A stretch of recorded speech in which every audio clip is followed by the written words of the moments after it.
Film dimulai dengan adegan menegangkan saat Mike Mikan memanjat tebing curam seorang diri.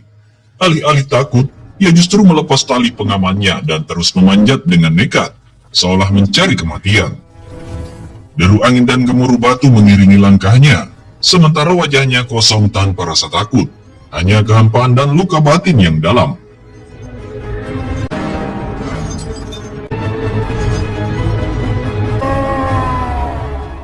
Setelah berhasil selamat, Mike menjalani sesi terapi bersama seorang psikiater. Dari percakapan tersebut terungkap bahwa Mike sedang berada dalam masa berkabung. Adiknya, Gurti, baru saja meninggal dunia. Sang dokter menyinggung bahwa tindakan nekat Mike memanjat tanpa pengaman bisa jadi merupakan bentuk penolakan terhadap kenyataan. Di lubuk hatinya yang terdalam, Mike berharap seandainya saja yang meninggal adalah dirinya, bukan Gurti. Sang psikiater menyarankan Mike untuk mencari penutup atau klosur dan memberinya 2 resep.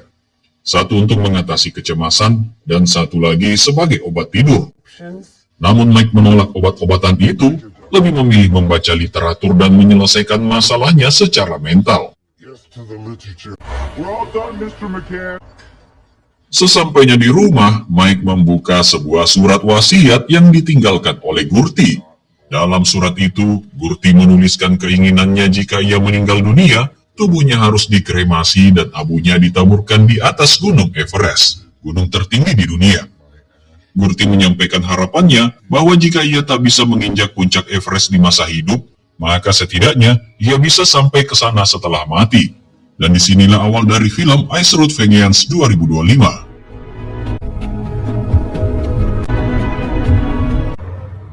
Adegan berpindah ke Nepal, sekitar 147 km di utara Kathmandu.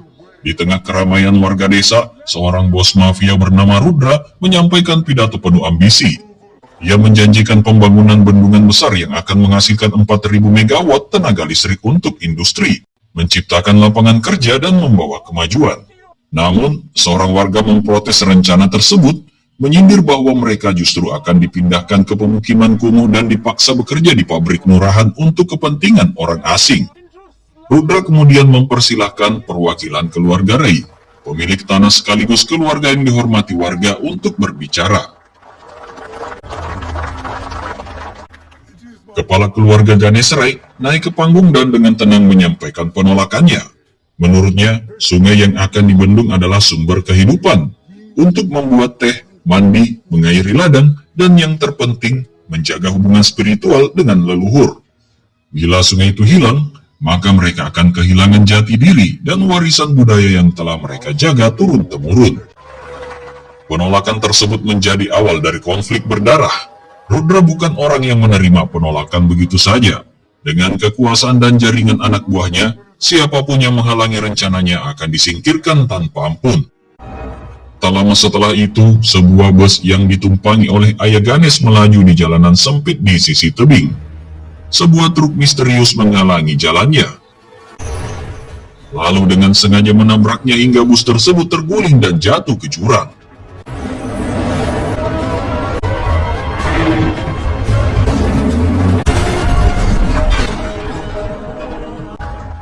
Kabar duka pun datang. Ganesh menerima berita bahwa ayahnya telah tewas dalam kecelakaan itu.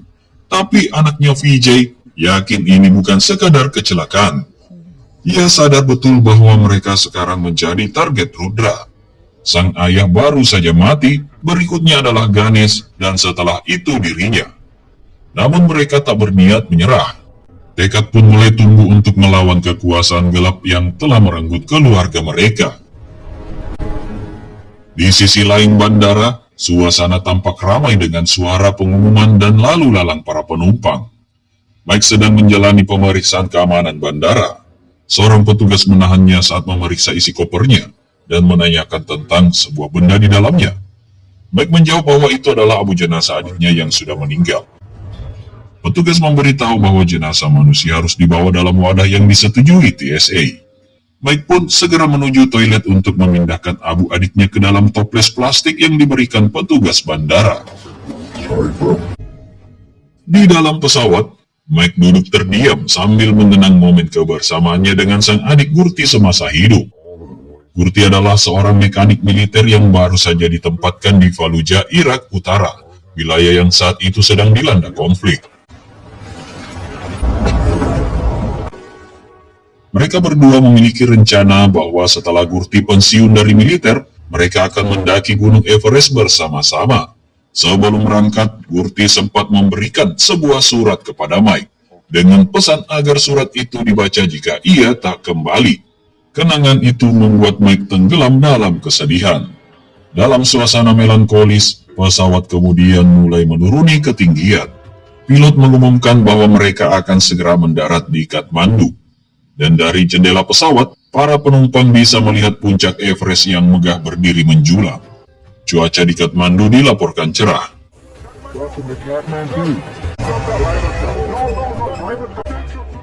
Setibanya di Kathmandu, Mike langsung menuju hotel tempat ia menginap. Di lobi ia bertemu dengan seorang wanita bernama Danny Yang Chen, seorang pemandu gunung berpengalaman yang akan menemaninya ke base camp Everest. Danny. Apologies. After you, all God's children. Danny telah mendaki Everest sebanyak 10 kali, dan dengan pengalamannya, ia yakin bisa membantu Mike mencapai tujuannya. Meskipun dengan syarat bahwa Mike harus berlatih, dan Danny akan membawakan oksigen. Mereka memulai perjalanan dengan berbincang santai. Mike mengakui bahwa ini adalah kali pertamanya ke Kathmandu, dan yang berdarah campuran Sherpa dan Malaysia menyambutnya dengan hangat. Percakapan mereka juga menyinggung keyakinan spiritual masing-masing, di mana Danny mengaku seorang Buddhis dan Mike menyebut dirinya Katolik yang tak taat. Perjalanan mereka terus berlanjut.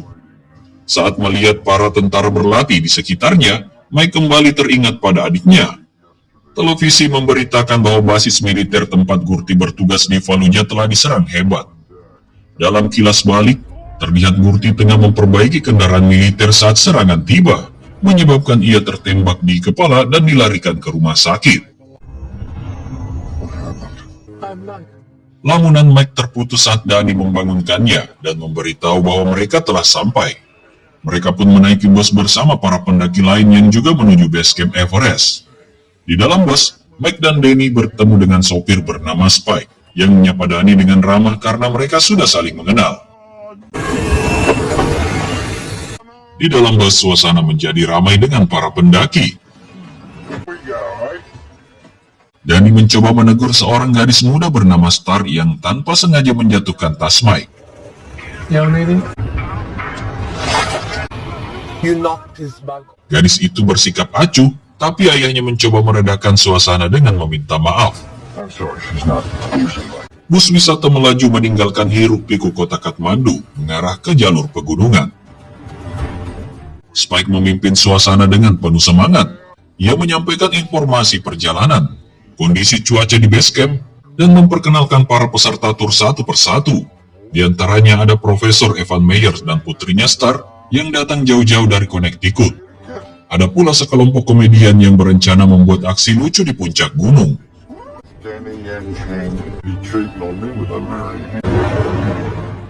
Mike dengan gestur ramah menghampiri Spike dan mengomentari kondisi bus yang masih prima. Ia memperkenalkan dirinya sebagai mantan sopir jalanan yang telah bertahun-tahun berkecimpung di dunia otomotif. Obrolan ringan mereka berlangsung santai, hingga Spike menyebut bahwa ia datang ke Kathmandu karena ingin berselancar. Sebuah kesalahan fatal yang segera disadarinya karena ini adalah wilayah pegunungan bukan pesisir. Sementara itu, di sebuah sudut kota, Vijay diam-diam diawasi oleh sepasang mata asing. Ia menerima panggilan dari ayahnya di tempat persembunyiannya, yang memintanya untuk berkomunikasi hanya lewat pesan di ponsel dan menggunakan kode. Setelah menutup telepon, Vijay segera naik ke bus wisata yang sama dengan Mike, berusaha terlihat tak mencurigakan. Beberapa saat kemudian, dua sosok yang sedari tadi mengawasinya ikut naik ke dalam bus. Sang wanita yang memiliki tatapan dingin mengambil tempat duduk di sebelah Vijay. Dengan gerakan cepat dan penuh ketegasan, ia melumpuhkan Vijay, mengeluarkan senjata api dan mulai mengendalikan situasi. Pria satunya, bernama Yuk, segera mengambil alih kemudi dengan mengarahkan senjatanya pada Spike, dan memaksanya tetap melanjutkan perjalanan. Dalam sekejap, suasana bus yang tadinya ceria berubah menjadi mencekam. Semua penumpang dipaksa menyerahkan ponsel mereka, yang kemudian dilempar keluar jendela untuk menghilangkan kemungkinan pelacakan. Bus kemudian diarahkan ke jalur curam yang tidak biasa dilalui kendaraan besar. Spike sempat memperingatkan bahwa jalanan itu terlalu terjal untuk bus, tetapi ancaman senjata membuatnya terpaksa menuruti perintah. Bus pun mulai berbelok menuju wilayah pegunungan yang sepi dan berbahaya. Di antara penumpang, Danny mulai menyadari bahwa para penculik memiliki rencana besar, dan berdasarkan pengalamannya, situasi ini kemungkinan besar akan berujung pada pembantaian. Ia berbisik pada Mike, memperingatkan bahwa tak seorang pun saksi biasanya dibiarkan hidup dalam kasus penculikan di Nepal. Mike memahami isyarat itu dan mulai menyusun rencana diam-diam. Setibanya di daerah terpencil yang penuh dengan kambing, Jet tampak menghubungi seseorang dan melaporkan bahwa target mereka telah diamankan, masih hidup namun tak sadarkan diri. Unconscious. Dalam kekacauan yang perlahan menyelimuti bus, Mike menemukan lubang kecil di bawah kursinya. Dengan cepat namun hati-hati, ia meminta Danny untuk mengambil kapak kecil dari tasnya. Yvonne, Sambil berpura-pura duduk tenang, Mike mulai mengikis ban bus menggunakan kapak itu dari bawah. Rencananya sederhana, membuat ban kempes agar bus berhenti, memberi mereka waktu untuk melawan. Ban perlahan kehilangan tekanan, getaran mulai terasa. Tak lama, bus oleng dan akhirnya berhenti di tengah jalan. Semua penumpang panik. Penculik mulai sibuk mengamankan situasi, memberikan Mike celah untuk bergerak. Ia beralih ke kursi depan untuk memancing perhatian para penculik, sementara Danny tetap bersiaga melindungi Star. Mike dan Danny bergerak cepat memanfaatkan kelengahan penculik, dan saat si wanita menghampirinya tiba-tiba.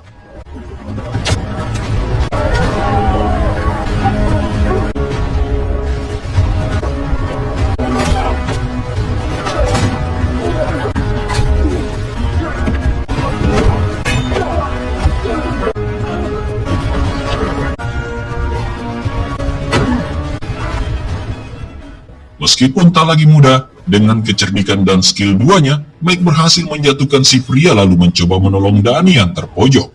Star berusaha membantu memberi peluang kepada Danny untuk menumbangkan si wanita.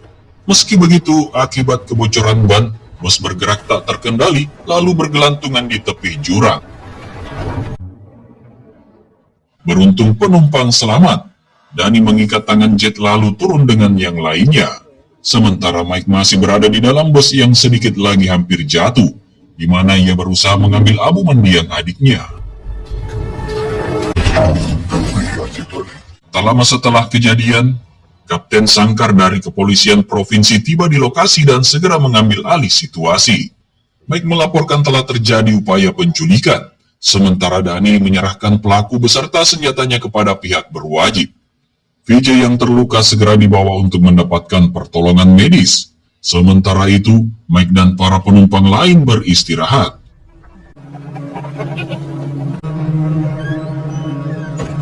Life force, right?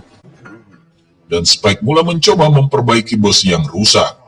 Saat Spike memeriksa kondisi bus, ia menyadari kerusakan cukup parah.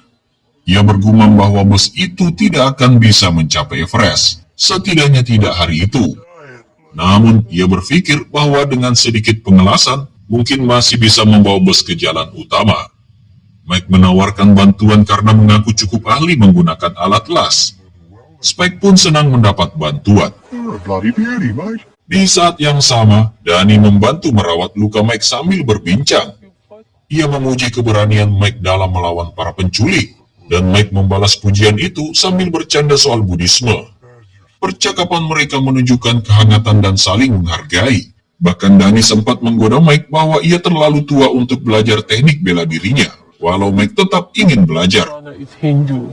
Sementara itu, Profesor Myers mendekati salah satu petugas untuk mencari informasi tentang remaja yang mereka selamatkan.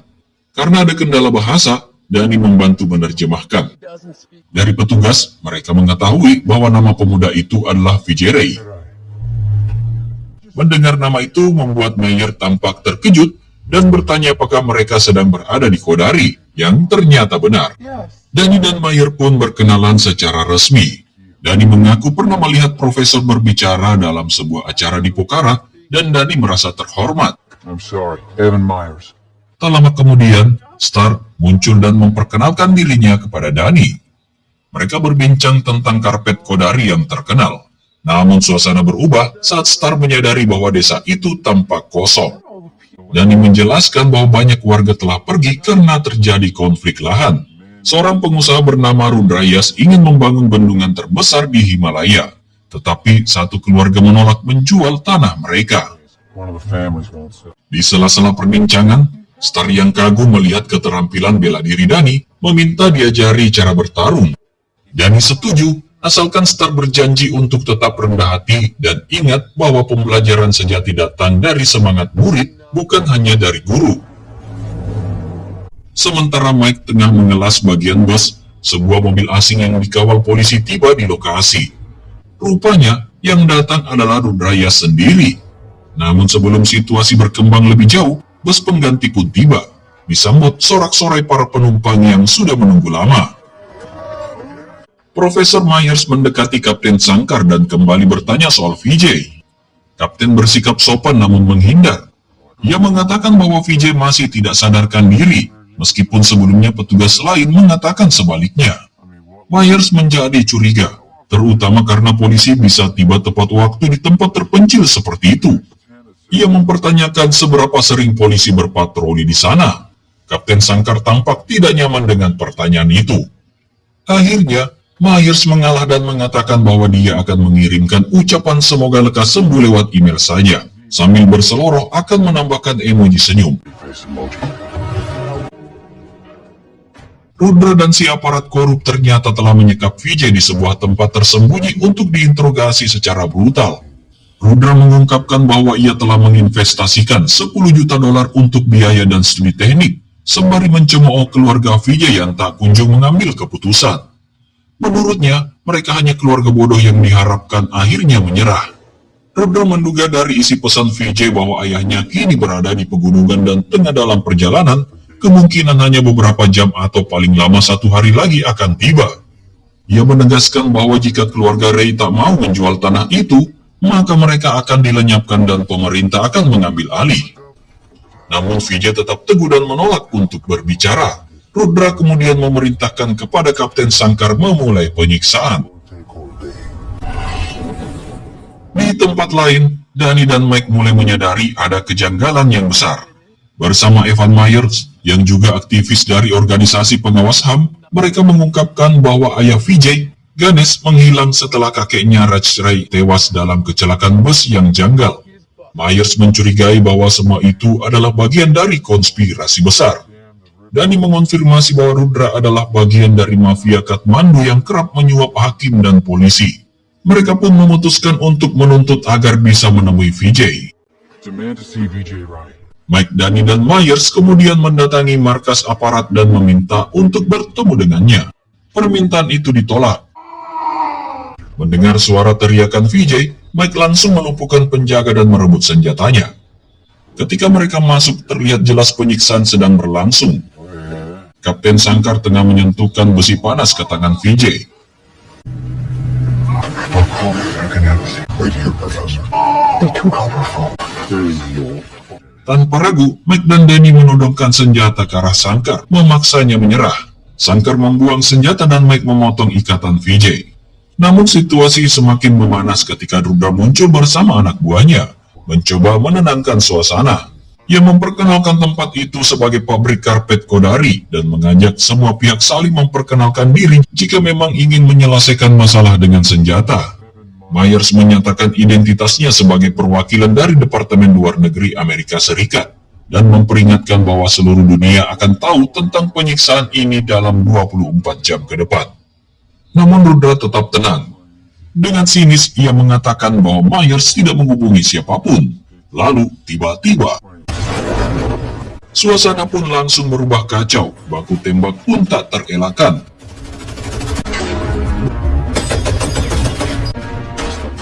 Danny segera berlari keluar dan meminta bus segera berangkat, sementara Mike masih berusaha melancarkan serangan. Setelah sedikit mengulur waktu, Mike menyusul mereka. Jalur pelarian mereka terhalang oleh para petugas korup dan anak buah Rudra. Spike terkena tembakan sementara Danny berusaha membalas serangan. Karena terdesak, Mike terpaksa mengambil alih kemudi dan kabur menggunakan jalur lain. Kejar-kejaran terjadi, di mana mobil polisi berusaha menghentikan laju busnya. Namun Mike tak kehabisan akal. Ia meminta pisau belati kepada Vijay dan dengan cepat memotong tali menjatuhkan pipa-pipa menutup jalur pengejaran. Saat itu juga mereka pun berhasil lolos untuk sementara. Danny terlihat tengah merawat luka tembak Spike dan Stark tampak sangat sedih terpukul atas kehilangan ayahnya.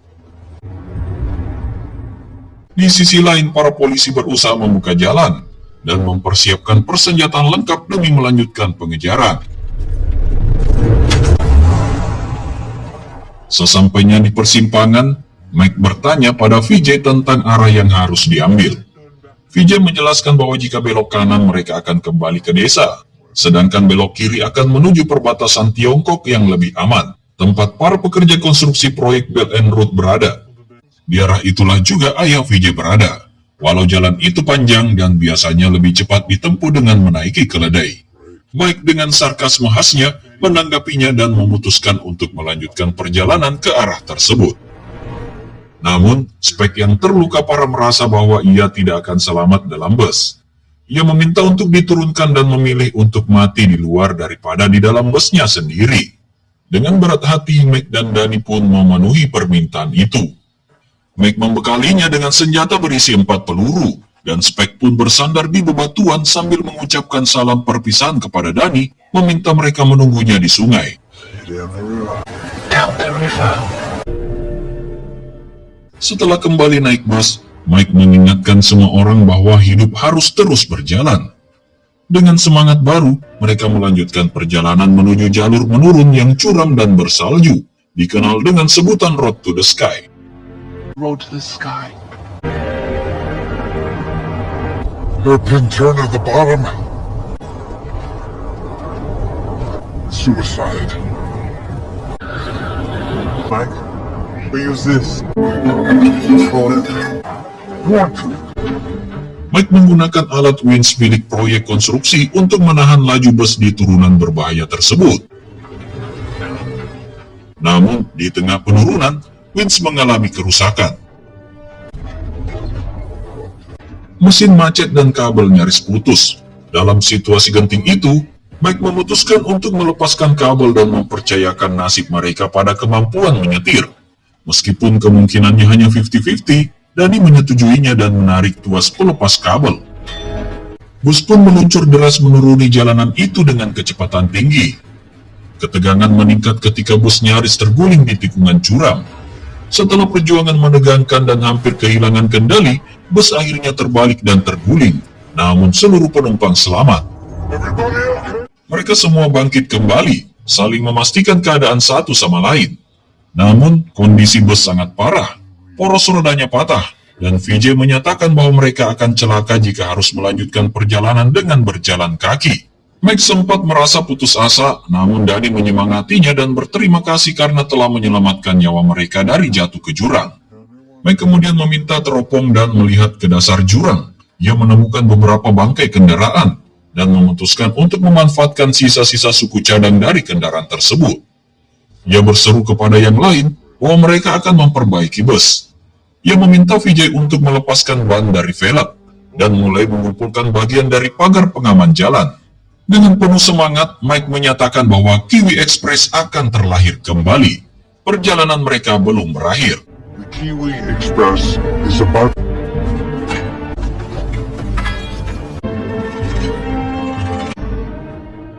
Kembali ke tempat Spike di mana konvoi pasukan Rudra mendekat. Spike langsung melepaskan tembakan menghabiskan pelurunya, berhasil menumbangkan satu petugas. Namun Sangkar menghampirinya dan tanpa menunggu lebih lama lagi, ia pun langsung menembaknya. Di sisi lain, bus berhasil ditarik kembali ke posisi tegak. Lalu Danny dan Mike menggunakan bantuan roda bus untuk menurunkannya ke dasar jurang dengan tali. Di bawah sana, mereka menemukan apa yang dicarinya dan bekerja sama melepaskan gardan set milik truk militer dan menariknya ke atas. Tak lama kemudian, pasukan Rudra tiba di tempat winch yang rusak dan anak buah Sangkar butuh waktu 2 jam untuk memperbaikinya. Sangkar meminta Rudra tidak khawatir dan meyakinkannya akan mendapatkan Vijay dan Ganesh Rai ayahnya. We will get Vijay and Ganesha. Singkat cerita, setelah perjuangan yang melelahkan, bus akhirnya berhasil diperbaiki. Namun saat Mike mencoba naik ke bus, ia tampak kelelahan dan kesakitan akibat luka tembak di perutnya. Di saat yang sama, winch juga berhasil diperbaiki dan pasukan Rudra bersiap melanjutkan pengejaran. Sebelum itu, Rudra melihat pesan di ponsel Vijay yang menunjukkan bahwa Vijay belum bertemu ayahnya dan mereka terlambat. Sangkar membalas pesan itu memancingnya agar memberitahukan lokasi pertemuan berikutnya. Dan benar saja, ayah Vijay memberinya lokasi pertemuan tersebut. Mengetahui lokasi yang dimaksud, Rudra segera memerintahkan anak buahnya untuk menuju ke sana untuk menghabisi ayah Vijay dan membuang mayatnya.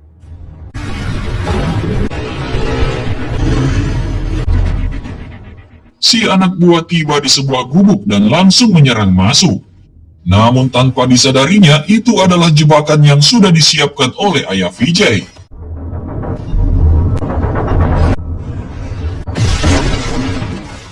Tak lama kemudian, Mike dan yang lainnya tiba di tempat tersebut. Dan Vijay menyampaikan kalau gubuk itu milik tetangganya dan ayahnya berada 1 mil lebih jauh. Tiba-tiba ayahnya muncul dan Vijay yang penasaran bertanya ke ayahnya bagaimana dia bisa tahu kalau yang mengirim pesan adalah Rudrayas bukan dirinya. Rupanya mereka punya kode jika ayahnya mengirim pesan dengan menyertakan 1 emoji dan mendapatkan balasan 1 emoji kemudian, itu artinya berasal dari Vijay. Dan nyatanya mereka membalas dengan 2 sehingga tahu siapa yang mengirim pesannya. Kode mereka berhasil.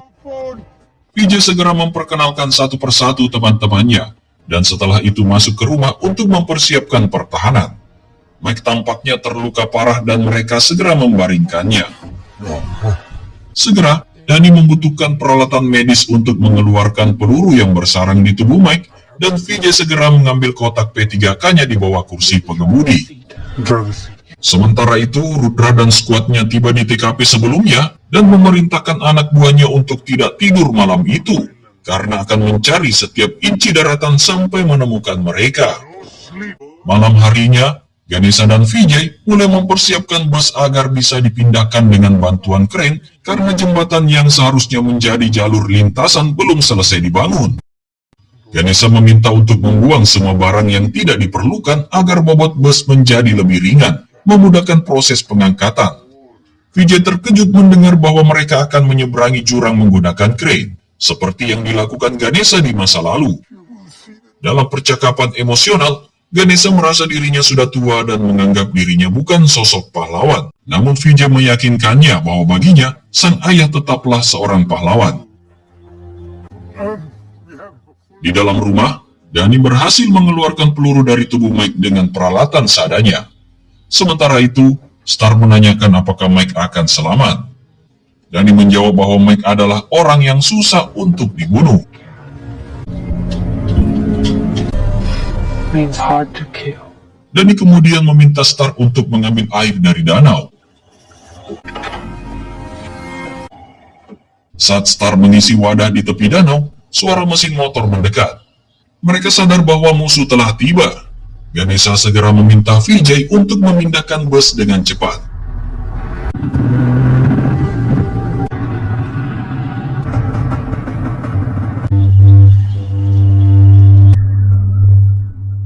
Saat Star kembali ke rumah, ia tiba-tiba disergap oleh petugas korup yang menutup mulutnya dari belakang. Namun tiba-tiba,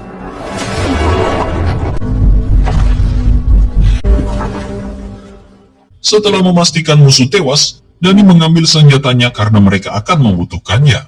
Vijay kemudian membawa jasad musuh ke danau. Setelah itu, Dani mengajarkan Star cara bertahan diri. Ia mengatakan bahwa meskipun waktu latihan terbatas, ia akan mengajarkan dasar-dasarnya. Musuh mereka adalah petarung jalanan yang kuat tapi tidak disiplin, dan biasanya menunjukkan tanda sebelum menyerang. Ia melatih Star untuk mengenali tanda tersebut, lalu menangkis dan menyerang balik. Knock. Star berlatih beberapa kali dengan tekad yang kuat. Keesokan paginya, Mike akhirnya sadar dan bisa bangun. Dani menegurnya karena tidak memberitahu bahwa lukanya cukup parah, dan tindakan itu hampir membahayakan semua orang. Mike beralasan bahwa ia tidak menyangka kondisinya seburuk itu, tetapi Dani memintanya untuk tidak beralasan. Ia kemudian memberikan pakaian bersih pada Mike, dan mengatakan mereka akan berangkat dalam 10 menit. Not even 10 minutes. Singkat cerita, sesampainya di area jembatan, tim bersiap menyeberangkan bus menggunakan crane. Yes. Sementara itu, pasukan Rudra tiba di rumah persembunyian lama mereka dan menemukan kompor yang masih hangat, tanda bahwa target belum lama pergi. Berdasarkan arah dan peta, Rudra menyimpulkan mereka menuju perbatasan dan butuh jembatan untuk menyeberang. Sangkar memperingatkan bahwa wilayah itu sudah mendekati Cina, tapi mereka tak bisa membiarkannya terjadi. Mike dan lainnya mulai bekerja sama untuk mempersiapkan penyeberangan. Saat menyadari musuh sudah dekat, Ganesha juga berhasil menyalakan crane dan meminta anaknya untuk segera naik bersama yang lain, sementara ia akan menyusul mereka nanti. Ganesha bertahan di pos kontrol saat crane mulai bergerak. Dani tak tinggal diam dan juga bersiap dengan senjatanya. Dalam baku tembak itu, Dani dan Ganesha terkena tembakan. Musuh mulai menghujani bus dengan peluru. Mike mencoba melancarkan tembakan dan berhasil menumbangkan satu polisi. Saat kehabisan peluru, Mike langsung melompat ke pos kontrol dan bertarung sengit dengan Jet.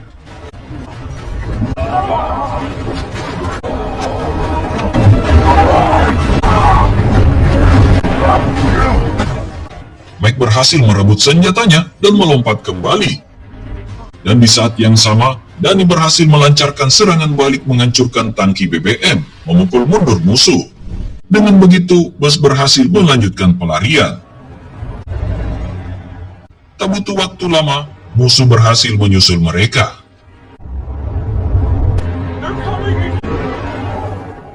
Vijay memberitahu Mike kalau 50 km lagi mereka akan sampai Cina setelah melewati terowongan. Dani dan Star bersiap melancarkan serangan. Pertempuran kembali terjadi.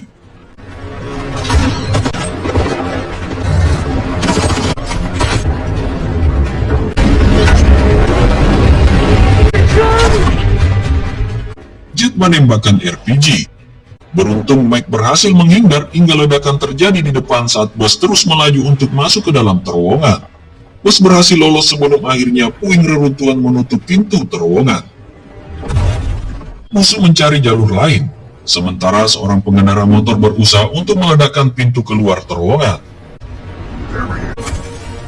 Tanpa pilihan lain, Mike tancap gas dan berhasil menerobos keluar tepat saat ledakan menghancurkan pintu belakang. Karena Dani tak sadarkan diri akibat dampak ledakan, Vijay dan Star berusaha menghentikan musuh. Jet berhasil melompat masuk ke dalam bus dan terlibat baku hantam dengan Star. Mike mencoba membantu dan menyerahkan kemudi kepada Vijay. Paha Mike terkena sayatan pisau dan Jet mulai menyerang Vijay. Dani berusaha bangkit untuk membantu dan kembali terlibat perkelahian sengit. Sangkar menabrak bus dari belakang dan berupaya naik untuk menghabisi Vijay. Mike menahannya dan pergelutan sengit terjadi antara Sangkar dan Mike.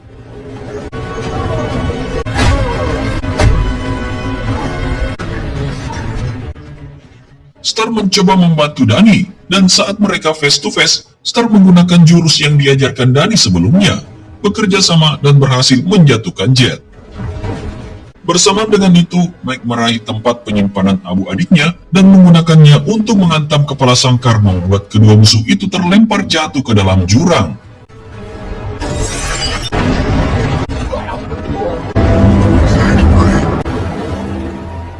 Pertempuran belum berakhir sepenuhnya, hingga Mike menyadari bahwa Rudra masih ada di belakang mengejar mereka. Mike kembali ke kemudi dan memacu busnya, menabrak mobil Sangkar dengan niat menjatuhkannya ke jurang.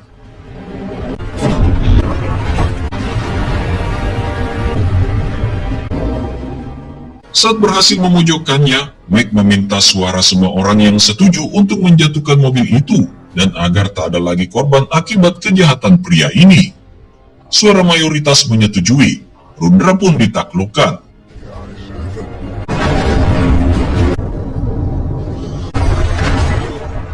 Tak lama kemudian, polisi perbatasan Cina tiba dan berhasil mengamankan situasi.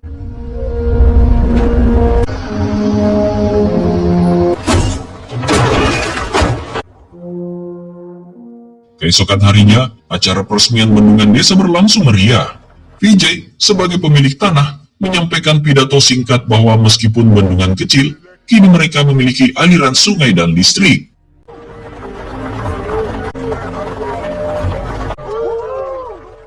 Setelah perayaan, momen perpisahan dimulai. Star mengucapkan salam perpisahan, begitu juga dengan Mike.